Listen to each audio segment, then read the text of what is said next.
LAD Marketplace. Empieza hoy a vender en marketplaces globales a través de nuestra tecnología. IDMAX. Impulsamos y damos vida a un futuro con empresas y negocios relevantes para el mundo. Presentan Clave Morse. Ahora, en la 92.9 te entregamos la información de los principales hechos que mueven el mercado de Chile y el mundo. Clave Morse. Decodificamos los conceptos económicos para el ciudadano de hoy. Javiera Quiroga, Diego Uribe, Nicolás Leal y Felipe Reyes analizan la actividad económica y sus conexiones con la política, tecnología y el medio ambiente. Bienvenidos a Clave Morse. ¿Qué tal? ¿Cómo están? 9 de la mañana con un minuto, miércoles 25 de octubre, un miércoles que se siente como jueves, por lo menos para los que estamos aquí en Chile, porque el viernes es feriado, un feriado como necesario. Ya estamos conectados con Nico Leal desde México. ¿Cómo estás, Nico? Hola, Javi. Muy buenos días. ¿Cómo va todo por allá? Bien, lo que decía, es un miércoles que se siente como jueves. No, un agrado. Se escucha ahí, hay una interferencia, ¿no? Sí, hay un ruido del estudio. Del estudio, sí. Sí. Que lo pueden silenciar, ideal, pero bueno. Sí, Javi, efectivamente, bueno, el viernes feriado, ya acá en México también, yo tengo una niñita de 6 años en primero básico que tampoco tiene clase, así que me voy a ir a la playita, fíjate. ¿Y es feriado allá también? Sí, es feriado también. Es feriado porque creo que la celebración de ahí de las otras religiones y acá también estamos con este feriado y hemos venido con toda la celebración del Día de los Muertos acá, Javi. Se celebra una semana completa y es como un día por santo, digamos. O sea, el primer día hay un desfile para conmemorar a las mascotas muertas, a los niños que no nacieron. Después hay un montón de días consecutivos de desfiles y fiestas acá en México que es súper pintoresco, entretenido. Sabéis que ha sido muy lindo vivirlo, la verdad, no me había tocado. Oye, bueno, ya son súper religiosos. Sí, full. Súper religioso y súper apegado a las costumbres culturales ancestrales. Y todos los mexicanos son súper orgullosos de su ancestro, de su cultura, y te tratan de inculcar de alguna forma siendo extranjero eso, y es súper, muy entretenido vivirlo, la verdad.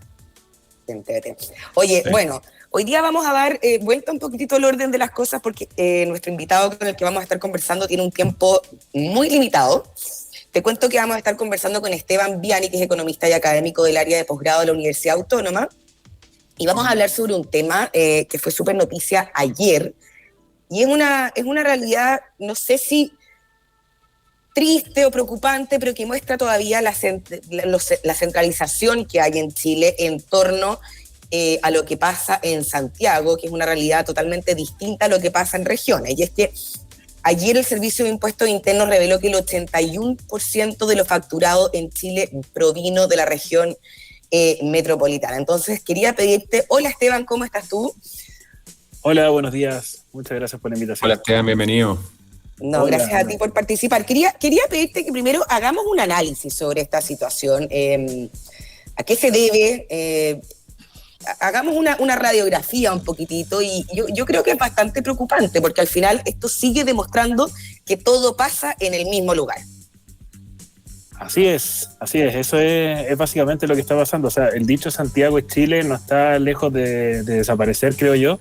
Y bueno, primero lo que yo haría es limpiar por el principal factor aquí, que yo creo que es el determinante de por qué las ventas aparecen, o la facturación en general aparece tan centralizada en Santiago, y es que acá están los domicilios tributarios. Puede ser que la empresa tenga operación en Aysén, en Magallanes, en cualquier lado, pero el domicilio Importante hacer ese alcance, ¿eh? No lo había pensado. Entonces ahí tenemos un tema.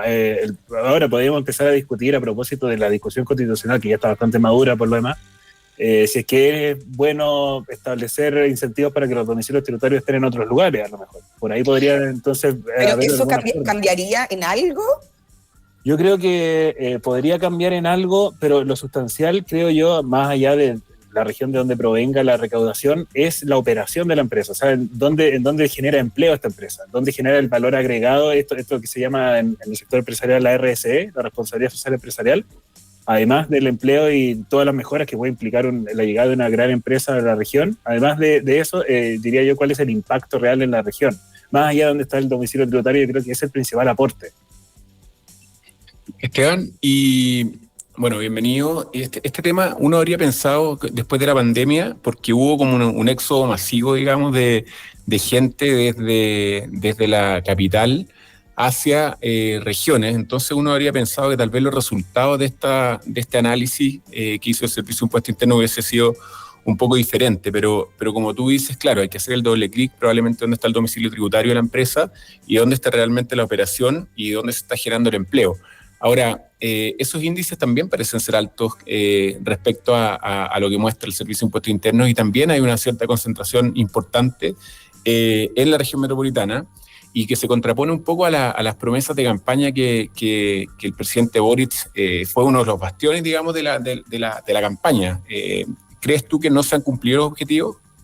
Yo creo que, claro, no se han cumplido para nada los objetivos. De hecho, este mismo informe indica que si bien tenemos bastantes MIPYME y varios trabajadores dependientes están en una MIPYME, el grueso se lo lleva este 1.2% que son las empresas grandes. Las grandes facturadoras del Servicio de Impuesto Interno son las que las que explican en mayor medida las ventas que hubo durante el último periodo tributario. Entonces, aquí lo atribuyo yo esto y por qué también es complicado prometer esto en campaña, porque necesitamos en primer lugar que si queremos equiparar el nivel de consumo o de actividad en regiones al que tenemos en Santiago, tenemos que también pensar en cómo hacer crecer el ingreso disponible o el disponible para gasto que tienen las regiones para equiparar al de Santiago, porque por algo están las empresas y la mayor actividad aquí en Santiago, porque tenemos acá un nivel de consumo, un nivel de ingreso, un poder adquisitivo que es bastante superior a lo que se ve afuera, y eso también podemos verlo a simple vista yendo a cualquier región y ver la calidad de las calles, por ejemplo, de los servicios que se ofrecen. Entonces hay una asimetría en este sentido que es bastante grande, que yo creo que es el paso 1, antes de empezar a pensar cómo llevar una distribución un poquito más equitativa en lo que es el dinamismo económico. Basta con ver, con la pandemia mucha gente se fue a vivir a otras regiones y no había ni siquiera casi colegios,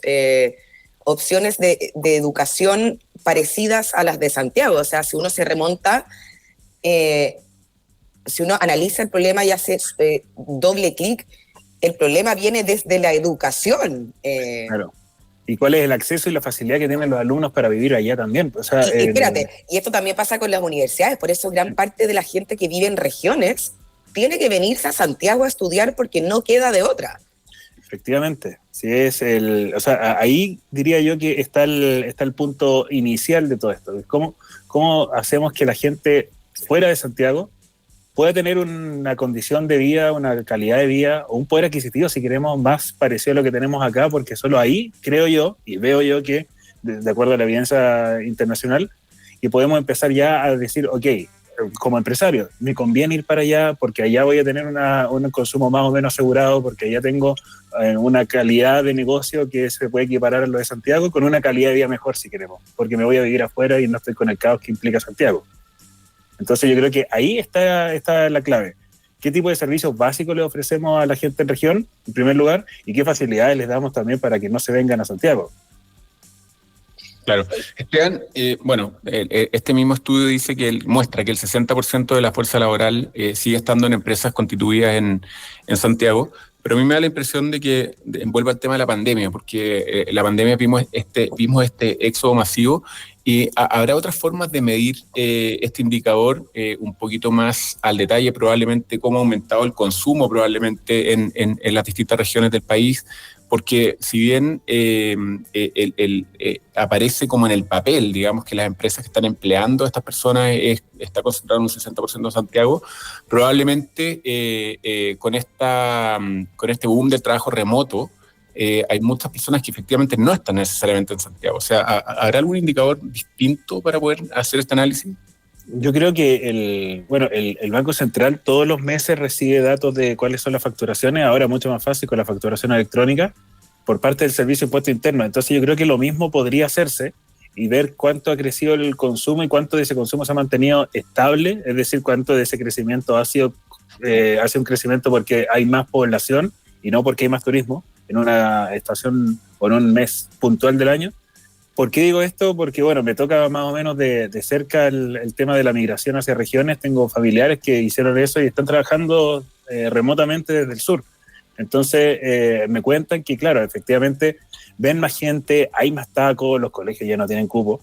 ¿Se acuerdan de esa famosa entrevista que dio el alcalde de Puerto Varas, que fue uno de los lugares que sufrió mayor inmigración, y él decía, por favor, no venga más gente porque no tenemos más capacidad de recibirlos? Efectivamente, y es así. O sea, en esa zona en particular yo, me toca ir para allá harto y veo que los negocios que antes no se llenaban, ahora están llenos, que tienen también mejores productos, han ido mejorando una serie de cosas, pero lo clave aquí, creo, para responder un poco a la pregunta de Nicolás, es ver qué tanto de ese consumo se ha mantenido, de ese incremento en el consumo se ha mantenido, y no ver el número ahora, a lo mejor con el sesgo inflacionario, porque los precios han crecido, por lo tanto los ingresos nominales al menos han crecido.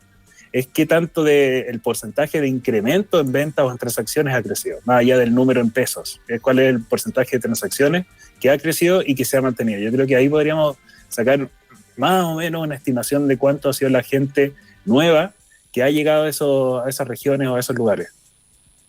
Bueno, también perdona Javi, los índices de aumento de precios en los arriendos, o sea, todo el tema inmobiliario probablemente es un indicador interesante de poder medir la temperatura de cómo ha ido aumentando, ¿cierto?, la población en ciertas regiones. Claro, a mí me llama mucho la atención que hay un proyecto inmobiliario gigante en Frutillar hoy. Y, o sea, cuando en Santiago no tenemos solicitud por obra, allá están construyendo un proyecto gigante al frente del lago. Entonces, eso indica también, claro, efectivamente, que hay demanda por propiedades allá, probablemente porque la gente está buscando dónde vivir también. Efectivamente. Oye, yo quiero volver un poco al tema de la descentralización, que es un tema, lo decía un poco túnico, es como eterna promesa de campaña de todos los candidatos presidenciales, de los políticos, qué sé yo. Mi pregunta es, al final esta cuestión se dio un poco sola, sin mayor esfuerzo de ningún político gracias a la pandemia, pero yo creo que todavía queda mucho por hacer, porque al final ya se dio el tema de que la gente efectivamente empezó a migrar, a consumir cosas fuera de Santiago, pero no estaba la infraestructura para apoyar esta oleada de personas que empezaron a migrar. Entonces al final ahora hay otro problema. Y mi pregunta es, ¿qué se puede hacer hoy día para hacer frente a esta situación? ¿Y quién lleva estos temas? ¿De quién depende? ¿De qué ministerio? No tengo idea. Excelente pregunta, porque podemos tener aquí una conjugación de responsabilidades, diría yo, porque en primer lugar, obras públicas. O sea, ¿cómo recibimos la cantidad de flujo de vehículos, en primer lugar, que está llegando a estas ciudades? Por lo pronto, los aeropuertos también, en Puerto Montt el aeropuerto está, no diría yo que saturado, pero bastante más lleno que hace 15 años atrás. Entonces, yo fui a Calama hace poco, yo he ido 3 años a San Pedro de Atacama y este año me sorprendí con la cantidad de gente. No sé, es por ahí, por el lado de la capacidad de recibir, de recepción que hay para la gente. Yo diría que hay un primer punto, porque uno cuando llega a un lugar dice, no sé, para buscar aquí mismo en Santiago, para vivir, qué tan fácil es el acceso, qué tan expedito puedo esperar que sea a las 6 de la tarde o a las 8 de la mañana. Entonces, eso por un lado. Por el otro, también ver lo que ocurre con el Ministerio de Educación, por lo que decíamos recién, el tema de los colegios para los niños. O sea, qué tan fácil le están haciendo a los padres llevarse a los niños fuera de Santiago para poder ofrecerle una educación más o menos similar, porque también es bien sabido que depende cuál es la calidad, la calidad depende de cuál es el nivel de ingreso de la comuna. Entonces, en ese aspecto yo creo que también es importante ver qué pasa con el Ministerio de Educación, y ahora no tengo muy claro si es que esto recae solamente en el Ministerio de Economía, pero cuáles son los incentivos que nos estamos dando a las empresas para irse de Santiago. Porque el tercer punto es el empleo. ¿Qué tanto empleo tengo yo en regiones, en caso de no tener la fortuna de trabajar desde la casa, para irme a trabajar y a tener una vida más o menos equiparable a lo que tengo en Santiago, pero en la región? Da la impresión también, Esteban, ahí un poco colgándome lo que dice la Javi, de quién depende, o sea, quién toma las decisiones dentro del Estado, dentro del gobierno, para poder apoyar a la descentralización. Y pudimos ver ahora a principio de año, con todo el escándalo, ¿cierto?, de corrupción de las fundaciones, en que se dio una dinámica de defraudación, ¿cierto?, al Estado mediante estas atribuciones o mayores atribuciones que se le dieron a las seremías de las distintas regiones, que efectivamente, con la desfachatez, digamos, que esto generó al principio y que le echaron la culpa un poco al sistema, ¿cierto?, de que en el gobierno anterior se habían dado mayores atribuciones a las Ceremis de las distintas regiones para poder tomar decisiones autónomas, ¿cierto? Y efectivamente eso era una muy buena medida para justamente apoyar la descentralización y que no todo pasara por la subsecretaría, ¿cierto? Y que se pudieran tomar ciertas decisiones de apoyo y desarrollo urbano, desarrollo regional, en cada uno, ¿cierto?, de estos gobiernos regionales, justamente. ¿Y qué pasó? Se da esta situación de fraude y justamente se alude que no pueden tener tanta autonomía las regiones. Entonces, al final es súper contraproducente lo que pasa, o no hemos sabido aprovechar desde el punto de vista político y social, digamos, esta alternativa, y se generan estas situaciones lamentables. No sé si estáis de acuerdo con eso. Sí, totalmente. De hecho, yo creo que cuando empezó a pasar esto de las fundaciones, porque la discusión también estaba en qué hacemos con los delegados presidenciales. Entonces, cuando empezó todo esto, yo dije, esta es la excusa perfecta que van a tener los delegados presidenciales para no desaparecer, porque efectivamente la culpa se le está echando a la autonomía que tienen las gobernaciones regionales, que en definitiva, bueno, en primer lugar nosotros tampoco sabíamos mucho cuál era el rol que ellos iban a cumplir, porque estaba en paralelo con los delegados presidenciales, había una duplicidad, decían, de funciones, y a fin de cuentas el presupuesto también que se le asignaba a estas gobernaciones no era el suficiente como para que ellos pudieran implementar digo, todo su, entre comillas, programa de gobierno que ofrecieron en campaña, porque los gobernadores igual fueron electos con ciertas promesas.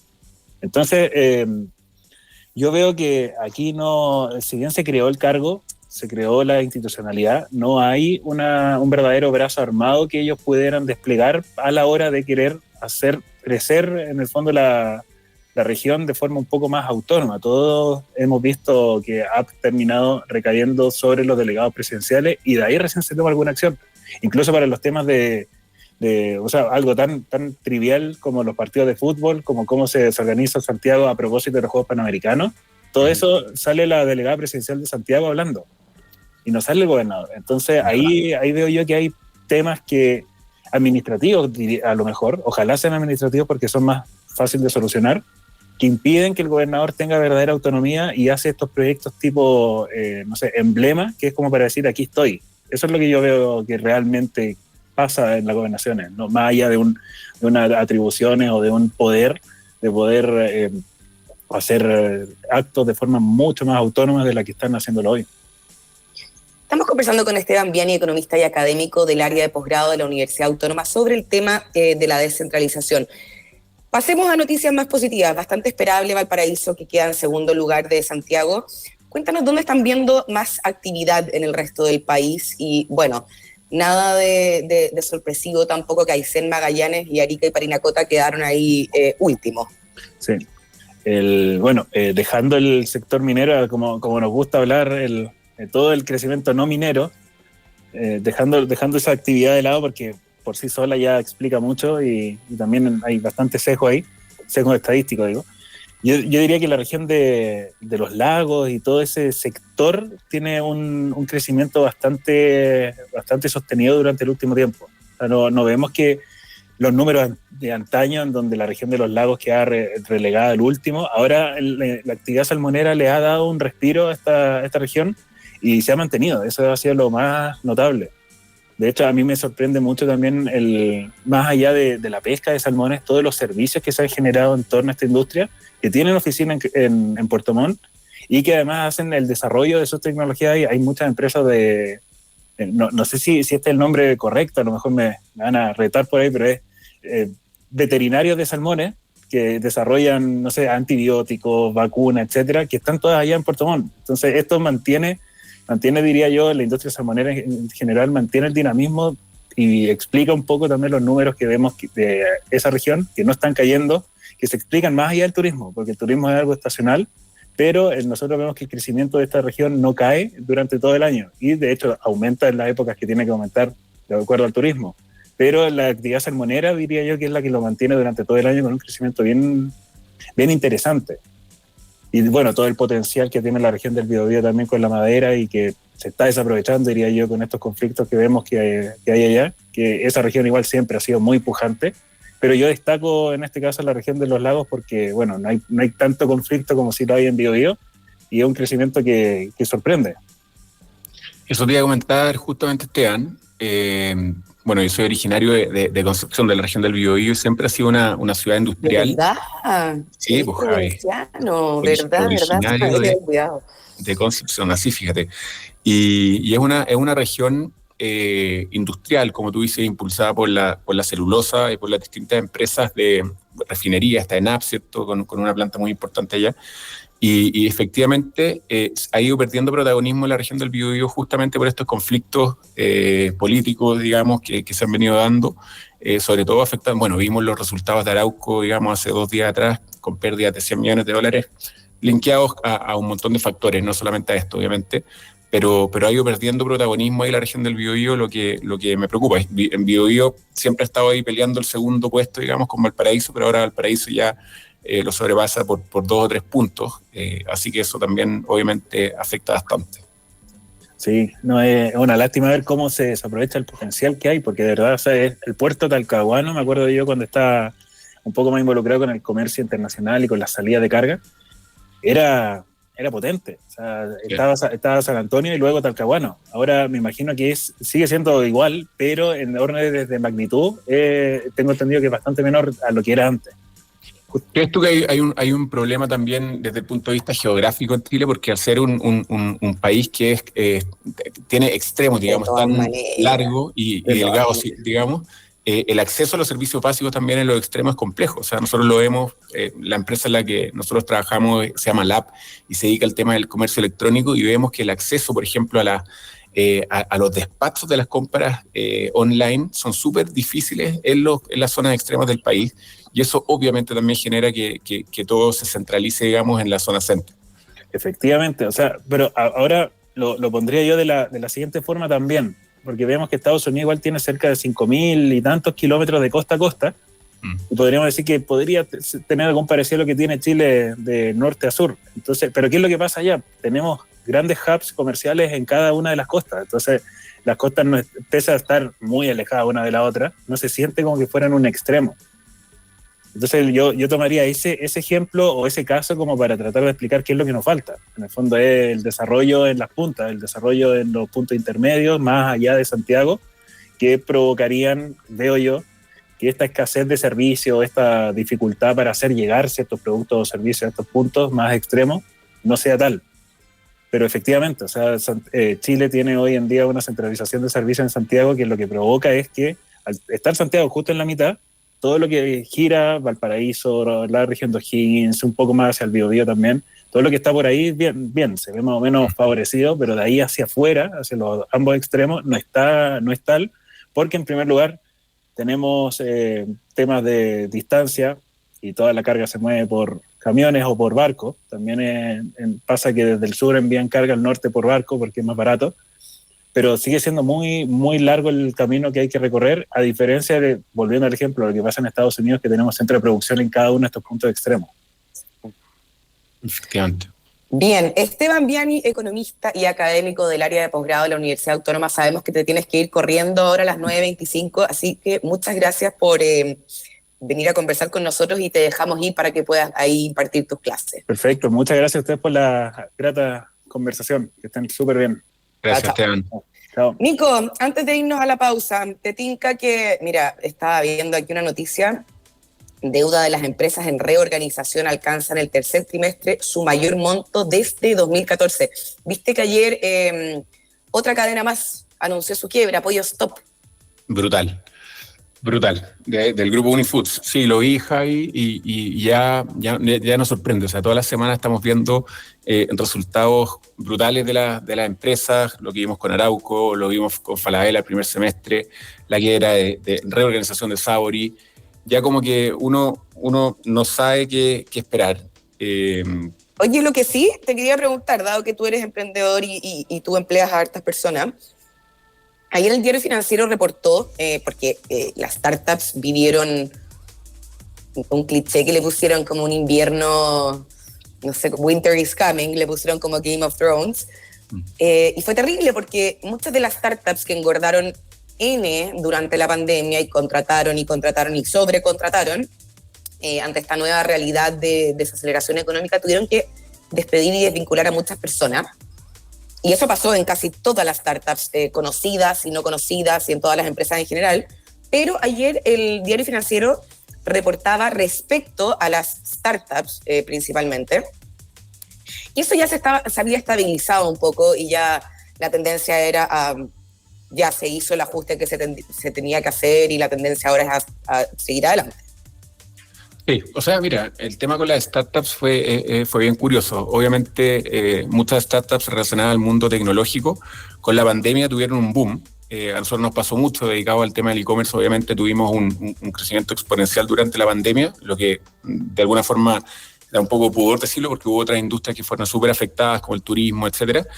Pero a la vez coincidió con un boom que había mucha liquidez en el mercado, en que antes de la pandemia, obviamente, los indicadores económicos globales estaban súper líquidos, y eso generó que vino este boom de los fondos de inversión, en que invirtieron unas cantidades brutales de plata en startups que con un PowerPoint lograron levantar 30, 40 millones de dólares, y eso generó de alguna forma una burbuja en el mundo de las startups y empezaron a apuntar a un crecimiento desmedido sin necesariamente estar enfocados en la eficiencia y en la rentabilidad. Y eso generó obviamente que los indicadores, hay un factor que se llama los unit economics, que en el fondo es cuánto te cuesta traer un cliente y qué tanto te retribuye ese cliente. Y estos indicadores económicos de todas las startups, considerando que querían tener un crecimiento exponencial rápido, se dio desproporcionado y nadie se fijó en que este crecimiento fuera orgánico. Y eso produjo, obviamente, que cuando vino la post-pandemia, digamos, se normalizaron los indicadores de consumo, después vino todo el tema que ya conocemos de las tasas de interés para poder controlar la inflación, y el consumo bajó, y todas las startups quedaron con sobrecontratadas, o sea, contratar una cantidad de gente y una cantidad de personal que no necesariamente conversaba, digamos, con los números reales, y luego con toda esta baja que vino en el consumo, se vinieron obviamente todos estos despidos masivos, no solamente en las grandes startups conocidas mundialmente, como Facebook y otras, sino que acá en Chile también se dio, y a todos nos pasó, Jai. Lamentablemente esta contracción de la economía pegó súper fuerte, y antes que a nosotros nos pasa, nosotros tenemos 50 personas en Lab, y antes uno peleaba para poder contratar buen talento, y hoy hay mucha oferta, digamos, de talento del mercado, porque obviamente vino este proceso. Me acuerdo en un momento era como imposible encontrar a programadores, ¿te acordáis? Y que eran mejor pagados que hasta los CEOs de la empresa, poco menos. Brutal, todavía se da un poquito de eso, pero claro, son unos rockstar hoy día los desarrolladores. Y son al final son los que manejan todo al final detrás, y es una industria súper especializada. Entonces, efectivamente, todavía se da que ganan más que los CEO, y está bien, si al final son los que tienen el know-how. Ahora con la inteligencia artificial, Javi, no digo que se vayan a reemplazar de alguna forma a los desarrolladores, pero sí va a haber mucho más acceso, obviamente, a la programación en simple mediante el proceso de inteligencia artificial. Pero bueno, así se da un poco el mundo startup estos últimos meses. Oye, nos toca irnos a la pausa comercial, así que hagamos las menciones. La tecnología que permite comercializar tus productos en marketplaces internacionales conecta, publica y gestiona integradamente muchos canales a través de una sola plataforma. Encontrarás distintas herramientas para optimizar y eficientar tus ventas globales. Exportar y vender en marketplaces nunca fue tan fácil. Conectamos Latinoamérica con el mundo. Yo te cuento, Jai, que en IDMAX impulsamos y damos vida a un futuro con empresas y negocios relevantes para el mundo. Somos una consultora de negocios que piensa sin límites para impactar el futuro de cada empresa. Transformamos el presente para impactar el futuro. Negocios, proyectos, innovación. Visítanos en idmax.com. Vamos a la pausa, ya volvemos.